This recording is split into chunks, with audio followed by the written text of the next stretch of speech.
Irmãos, graça e paz, que a bênção de Deus esteja sobre nós nesta manhã. Que bom que você escolheu esta manhã para estar na casa de Deus, para ouvir a palavra do Senhor. São as melhores manhãs que nós temos na nossa vida, estarmos na escola bíblica dominical nos domingos, para ouvirmos e aprendermos mais e mais. E eu sei que os irmãos vão aprofundar mais e mais esse tema em suas classes. Sara, bom revê-la, hein? Que bênção. Deus continue abençoando, viu? Sua saúde, sua vida, toda a família. Glória a Deus. E ver o Samuel falou, eu quero participar, pastor, na classe, Fundamento da Fé Cristã. Que bênção, né, Bruno? E Rayane. E a Thalita também. Que Deus continue abençoando as nossas vidas. Meus irmãos, nós iremos abrir a palavra do Senhor em Eclesiastes capítulo 7, verso 29. Eclesiastes capítulo 7. Eclesiastes faz parte dos livros poéticos, Jó, Salmos, Provérbios, Cantares, Eclesiastes. Vamos abrir a palavra de Deus nesse texto para a nossa edificação. Eclesiastes, Cantares. Então vamos ver em Eclesiastes 7, 29. Você que está em casa também, acompanha a transmissão, que você possa ler esse texto conosco, Eclesiastes 7, 29. Todos juntos? Eis o que tão somente achei, que Deus fez o homem reto, mas ele se meteu em muitas astúcias. Vamos repetir mais uma vez? Eis o que tão somente achei, que Deus fez o homem reto, mas ele se meteu em muitas astúcias. Vamos falar com Deus. Pai querido, fale conosco, ó Deus. Nós queremos entender, ó Deus, a Tua palavra. Nós queremos, ó Deus, entender esse texto e queremos aplicá-lo na nossa vida. Que o Teu Santo Espírito, que inspirou esse texto, nos ensine as verdades, ó Deus, nessa passagem, e que o Senhor esteja nos iluminando, ó Deus, para que possamos, ó Deus, ver sobre o caminho, ó Deus, para a comunhão divina. Essa é a nossa oração, no nome de Jesus. Para a glória de Jesus. Amém. O mandato espiritual, meus irmãos, trata-se da nossa comunhão com Deus, da nossa relação com Deus, da nossa intimidade com Deus. No entanto, para entendermos o caminho para a comunhão divina, nós precisamos ver esse conteúdo bíblico à luz da criação, da queda e da redenção. Vamos repetir isso comigo? Criação, queda e redenção. E a primeira coisa que nós podemos ver é que a comunhão com Deus antes da queda. No jardim do Éden, a comunhão era perfeita. Havia harmonia entre o homem e Deus. Uma comunhão perfeita entre o homem e o seu semelhante. Não havia brigas. Imagine um mundo sem pecado, sem confusão, sem quebrar a lei de Deus. Então, o homem vivia no jardim do Éden em perfeita comunhão com Deus. O primeiro casal refletia Deus sem pecado e obedientemente. Adão e Eva, eles agiam sem pecado e obedientemente na adoração e no serviço a Deus. Havia uma plena comunhão de Adão e Eva com Deus. No serviço de um para com o outro, e no amor pleno, no amor verdadeiro, e no domínio e cuidado daquele lugar, porque Deus colocou o homem e a mulher no jardim do Éden para o cultivar e o guardar. E em seu estado de retidão, eles foram felizes na sua comunhão com Deus e tiveram domínio sobre todas as criaturas. Eles cuidavam da criação de maneira perfeita.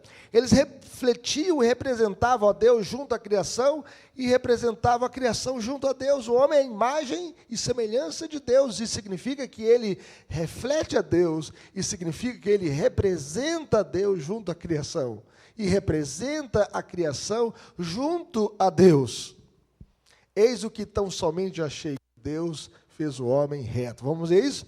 Eis o que tão somente achei, que Deus fez o homem reto. Antes da queda, o homem era perfeito, santo, bom, justo, verdadeiro, fiel. Ele vivia em plena comunhão com Deus, e com o meio, e na sua relação com sua esposa havia uma relação de amor verdadeiro, um amor que refletia o caráter de Deus. Mas, em segundo lugar, nós podemos ver a comunhão com Deus depois da queda. O texto mostra assim para nós: eis o que tão somente achei, que Deus fez o homem reto, mas ele se meteu em muitas astúcias. Deus disse para que o homem pudesse comer de todas as frutas do jardim, mas do fruto do conhecimento do bem e do mal, ele não poderia comê-lo, porque no dia em que ele comesse desse fruto, ele morreria, porque o pacto foi quebrado, o pacto das obras, e ele então quebrou a comunhão com Deus, ele se meteu em muitas astúcias. O pecado, meus irmãos, destrói a comunhão. E o pecado destruiu a comunhão do homem com Deus. E faz que esses relacionamentos possam adoecer. E nós podemos ver que o pecado é o pior mal do mundo. O pecado provocou um abismo espiritual, pois separou o homem de Deus. O homem caído, em vez de adorar o Deus verdadeiro, ele passou a adorar ídolos. É por isso que a Bíblia fala assim: não terás outros deuses diante de mim, não farás para ti imagem de escultura, nem semelhança que é em cima no céu, nem embaixo na terra, nem nas águas debaixo da terra, não as adorarás, nem lhes dará culto, porque eu sou o Senhor teu Deus, Deus zeloso, que visita a iniquidade dos pais nos filhos, até a terceira e quarta geração daqueles que me aborrecem, e faço misericórdia até 1000 gerações daqueles que me amam e guardam os meus mandamentos. E a Bíblia chega a dizer: não a nós, Senhor, mas ao teu nome da glória, porque diriam as nações: onde está o teu Deus? O nosso Deus está nos céus e tudo faz como lhe agrada. Prata e ouro são os ídolos dele, e obras das mãos dos homens. Tem boca e não fala, tem olhos e não vê, e tem mãos e não apalpa, tem pés e não andam, e som nenhum lhe sai da garganta. E nós podemos perceber que o homem então passou a adorar outros deuses, passou a adorar a si mesmo, passou a adorar a ciência, a razão, em vez de adorar o Criador de todas as coisas. Quando Adão comeu do fruto proibido, imediatamente ele sentiu medo de Deus e fugiu da presença de Deus. O pecado, meus irmãos, ergueu então uma muralha entre Deus e o homem. Entre o homem e Deus. Em lugar de usar a razão para louvar a Deus, o homem decaído a usa agora como meio de louvar a si mesmo, para cantar para si mesmo, para louvar a si mesmo. O senso moral com o qual o homem foi dotado, ele agora usa de maneira pervertida, chamando o certo de errado e o errado de certo. A inversão de valores, a inversão de princípios. Em lugar de viver em obediência a Deus, ele agora vive desafiando a Deus e as suas leis. Agora estão discutindo no STF se vai usar o nome, né, de mãe, né, ou se vai usar o nome daquela que me pariu. Ah, meus irmãos, como uma inversão de valores, como uma agenda da minoria quer sobrepor sobre a maioria, Além do mais, meus irmãos, o pecado provocou um abismo social, pois separou o homem do seu próximo. O pecado abriu uma fenda entre Adão e Eva. A primeira briga conjugal depois da queda, Deus perguntou a Adão: quem te fez saber que estavas nu? Comeste da árvore que eu te ordenei que não comesses? Então disse o homem: a mulher que me deste por esposa me deu da árvore e eu comi. As palavras: a culpa é de Eva, a culpa é da mulher que o Senhor me deu, a culpa é desta mulher. Em lugar de assumir a culpa como cabeça federal da raça, ele então transferiu a culpa para Eva. A culpa é dela. O pecado, meus irmãos, causou um abismo social. Com isso, podemos concluir que o pecado produz conflitos conjugais, ciúmes, inveja, ódio, amargura, frieza e acusações. O pecado também provocou um abismo psicológico, porque separou o homem de si mesmo. É por isso que o homem pergunta: de onde eu vim? Por que eu estou aqui? E para onde eu vou? É por isso que as clínicas dos psiquiatras, dos psicólogos, estão lotados de pessoas que estão em conflitos existenciais. E por fim, o pecado provocou um abismo ecológico, pois separou o homem da natureza, fazendo dele um depredador ou um adorador da mesma natureza. Em vez de dominar a terra em obediência, o homem agora usa a terra e seus recursos para os seus próprios propósitos egoístas. Explora os recursos sem se preocupar com o futuro, derruba florestas sem reflorestamento, deixa de tomar medidas para evitar a erosão do solo, suas fábricas poluem os rios e lagos, suas chaminés poluem o ar.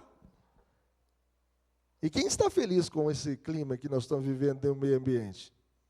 Algumas pessoas têm o nariz sangrando, algumas pessoas estão com os olhos em ardência, algumas pessoas estão hospitalizadas por falta de um ar puro, outras pessoas até morreram, como eu vi em reportagem, com as queimadas, com as fumaças, 76 pessoas morreram no estado de São Paulo.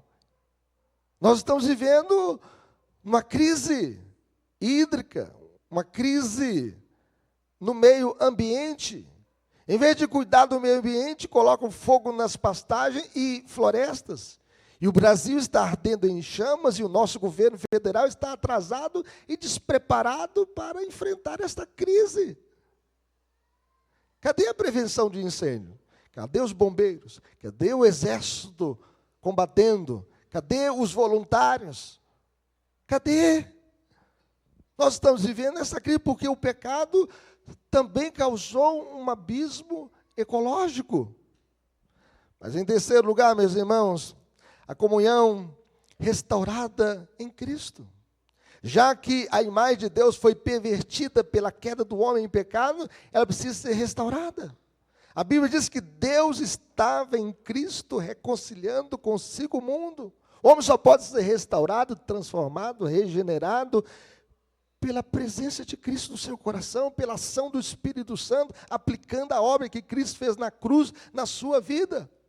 Uma vez que na queda o homem perdeu a comunhão com Deus, ele precisa de um redentor, ele precisa de um mediador, ele precisa de um resgatador, ele precisa de um salvador. No entanto, em Cristo, o homem é restaurado a comunhão com Deus. Cristo nos restaurou. Paulo chega a dizer, se alguém está em Cristo, é nova criatura. As coisas velhas se passaram, eis que tudo se fez novo. Em Adão, meus irmãos, nós estamos mortos em nossos delitos e pecados, mas em Cristo nós estamos vivos para Deus. Em Adão nós somos escravos do pecado, mas em Cristo nós somos livres do pecado. Em Adão nós somos filhos da ira, mas em Cristo nós somos filhos de Deus. Em Adão nós somos um velho homem, mas em Cristo nós somos um novo homem. Em Adão nós somos gentios da carne e estrangeiros, mas em Cristo nós somos concidadãos dos santos e da família de Deus. Porque o propósito da redenção é restaurar a imagem de Deus do homem. Esta imagem que foi desfigurada pelo pecado, que foi desmantelada pelo pecado, que foi macetada pelo pecado, agora é restaurada em Cristo. Cristo é que restaura em nós a imagem de Deus. Porque Jesus é a imagem perfeita de Deus. Jesus é o segundo Adão. E ele veio restaurar os filhos de Adão, que caíram com o primeiro Adão. E ele que restaura a nossa vida. Dessa forma, meus irmãos, a obra de Cristo restabelece o correto cumprimento do mandato espiritual. A imagem de Deus restaurada no homem afeta cada aspecto da sua vida, do seu relacionamento com Deus, do seu relacionamento com o próximo e do seu relacionamento com a criação. A restauração da imagem de Deus no homem, primeiro, significa que o homem foi capacitado a voltar para Deus, a invocar a Deus, a buscar a Deus. É aquilo que Davi disse no Salmo 27, 8, ao meu coração me ocorre. Buscai a minha presença. Buscarei, pois, Senhor, a tua presença. Isso envolve adorar a Deus do modo correto, tirando os ídolos, a feitiçaria, a macumbaria, a religião vã. Agora nós adoramos a Deus de modo correto, orar a Deus em todas as nossas necessidades, agradecer a Deus por todas as bênçãos. depois a gente passa por uma cirurgia, né, Enilson? E tem uma recuperação, pode vir para a escola dominical, tira a inflamação aí da vesícula, né? E que bênção, saber que o Senhor é que nos abençoa. Depois que a gente quebra um pé, e depois de 40 dias a gente volta a andar novamente. E Deus tira as dores do pé quebrado. Isso, meus irmãos, envolve amar a Deus acima de todas as coisas, amar a Deus com toda a nossa alma, com todas as nossas forças e com todo o nosso entendimento. A restauração da imagem de Deus no homem significa, em segundo lugar, que o homem agora está capacitado para se voltar apropriadamente a seu próximo. Se você tem um relacionamento quebrado com o seu pai, com a sua mãe, com a sua esposa, e agora restaura com o seu vizinho, porque a gente passa a amar os nossos semelhantes como a nós mesmos. Envolve orar pelo próximo, interessar-se pelo seu bem-estar. Significa que nós devemos amar os nossos inimigos e orar pelos que nos perseguem. Envolve também interessar-se por justiça social, pelos direitos humanos e pelas necessidades dos pobres e dos desamparados. Não como o ministro Silvio Almeida, que quebrou o pacto de defender os direitos humanos e se envolveu em muitos assédios. Não, mas defender o verdadeiro direito humano de resgatar o homem à sua dignidade. A restauração, meus irmãos, da imagem de Deus no homem significa, em terceiro lugar, que o homem está adequadamente capacitado para dominar e cuidar da criação de Deus. Envolve ter propriedades, arar o solo, cultivar as árvores frutíferas, extrair os recursos naturais para o bem-estar dos seus semelhantes. É bom que a gente vai ao supermercado, tem banana, maçã, uva, pera, tomate, alface, couve. Já pensou se não tivesse alguém arando a terra, plantando, cuidando? Você não tinha o arroz, o feijão? Nós precisamos, então, cuidar do meio ambiente. Envolve interesse pela preservação do meio ambiente e a preservação de qualquer coisa a prevenção de qualquer coisa que venha danificar. Tem que ter prevenção contra a erosão, para que nas encostas o barranco não caia sobre as casas. Destruição das espécies animais, elas têm que ser preservadas. E nós devemos também prevenir a poluição do ar e da água. Por exemplo, a água que chega na sua casa tem um processo que passa na Copasa, fazendo a purificação, porque senão todos nós estaríamos mortos hoje, tomando a água poluída do Rio das Velhas. Para ela chegar, ela tem que chegar potável na sua casa, ela passa por um processo de pureza, de purificação, para que a água chegue limpa. E se a gente não cuidar do meio, a gente morre. A gente não consegue respirar bem. A gente tem um ar poluído. Isso faz a bênção, meus irmãos, da gente também pensar na literatura, na cultura, na ciência, no mundo jurídico, no direito, e em todas as áreas da vida. Nós precisamos de cristãos que possam ter esta cosmovisão cristã, de influenciar o meio adequadamente, segundo a vontade de Deus. Aplicações para a nossa vida, meus irmãos, como viveremos? Em primeiro lugar, desfrutando de uma relação viva, interpessoal, de amor e comunhão com Deus. Tenha comunhão com Deus na oração, na leitura bíblica, na sua intimidade com Deus, que você possa viver de uma maneira correta na sua relação com Deus, adorando a Deus de todo o seu coração, de toda a sua alma, com toda a sua força e com todo o seu entendimento. E Jesus, meus irmãos, Ele veio para nos reconciliar com Deus. Porque em Adão é pecado, em Cristo é santidade, em Adão é escravidão, em Cristo é liberdade, em Adão é mentira, em Cristo é verdade, em Adão é escuridão, em Cristo é luz, em Adão é morte, em Cristo é vida, em Adão é maldição, mas em Cristo é bênção, em Adão é condenação, mas em Cristo nós temos a salvação.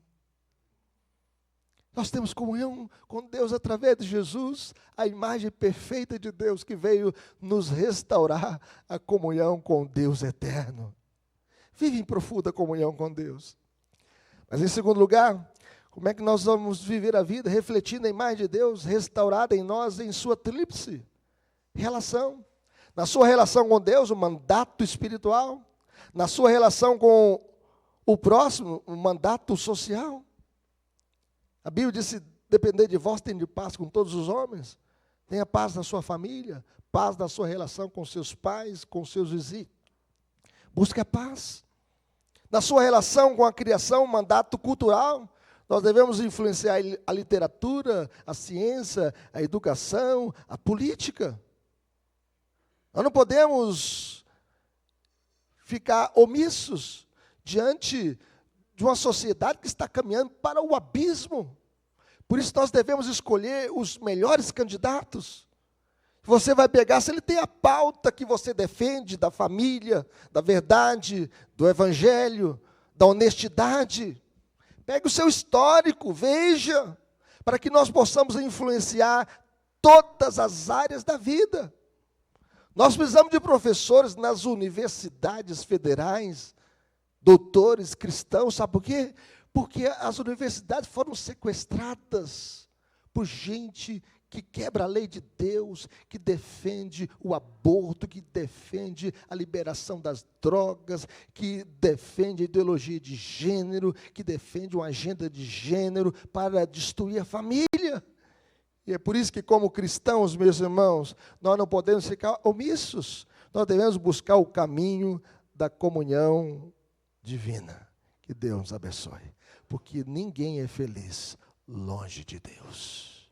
E nós só podemos viver bem neste mundo caído, vivendo em comunhão com Deus, tendo a nossa fé em Cristo Jesus. Saber que Ele é a imagem perfeita de Deus, que restaurou a imagem de Deus em nós, que estava desfigurada pelo pecado.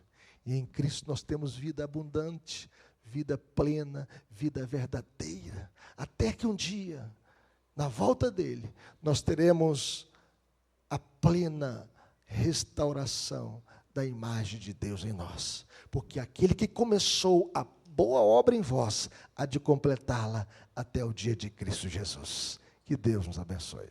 Vamos colocar em pé?